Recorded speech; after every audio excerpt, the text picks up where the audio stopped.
The dream of a life on Spain's Costa del Sol has become a nightmare for many British expats. They are adjusting to a post-Brexit reality. These Britons are no longer members of the European Union. They must not only cut down on their stay in Spain, but the avenues for education of their children also seem to be closing. Here's a report with all the details.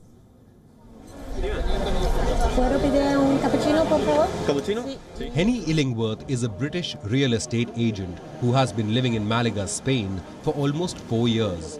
She, like many others, is uncertain of her position and future in a post-Brexit Spain. Previously, as an EU citizen in Spain, I had the right to be here, and now I just have permission to stay. And it does feel a big difference, and it feels like there's been a huge amount of uncertainty, misinformation the last few years, and it leaves this feeling, am I safe? Am I stable here? It's not a very nice feeling to live with. As a third country to the European Union, British tourists can no longer come and go as they please. Since the 1st of January, British people living in or visiting Spain must register as a resident or apply for the appropriate visa. Many are simply selling off their properties. We actually have some properties up for sale which were previously, they're known as British swallows, but they would come over for a few months of the year. And some of those people then rent out their properties for business during the summer, some of them leave them empty. But now British citizens are going to have to follow this strict 90 and 180-day rule, which before they could come over for 4 or 5 months. And some people are selling up because it's just not worth it for them. 90 by 180 days rule allows Britons to spend only 3 out of 6 months in a European Union nation, while COVID-19 travel restrictions and Brexit rules too are taking a toll on the personal and professional life of Britons in the European Union. Professionally and personally, it is going to affect me. Professionally, we cannot get the products that we need to teach chemistry effectively in Spain because they're sourced in Britain, and they're so expensive over there now, it's going to be prohibitive. And personally, I just don't know what's going to happen with the transport.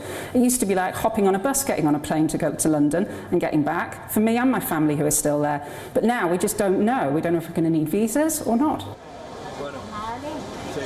51-year-old John Riley came to Spain with his wife 20 years ago.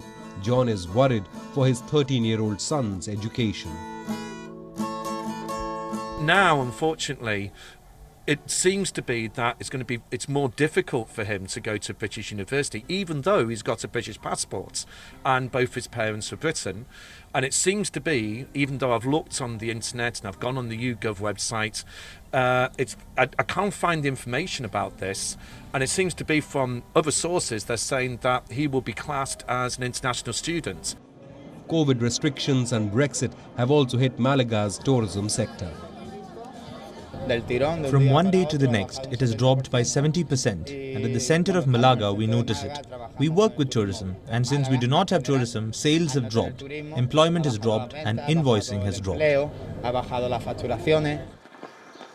The people of Costa del Sol are looking forward to a post-pandemic future, when tourists make their way to Spain's Sunshine Coast. 18 million British tourists visited Spain each year between 2017 and 2019. However, post-Brexit, there may be fewer Brits who turn their holiday into a lifestyle in Spain. Bureau Report, WION World is One. WION World is One is now available in your country. Download the app now and get all the news updates on the move.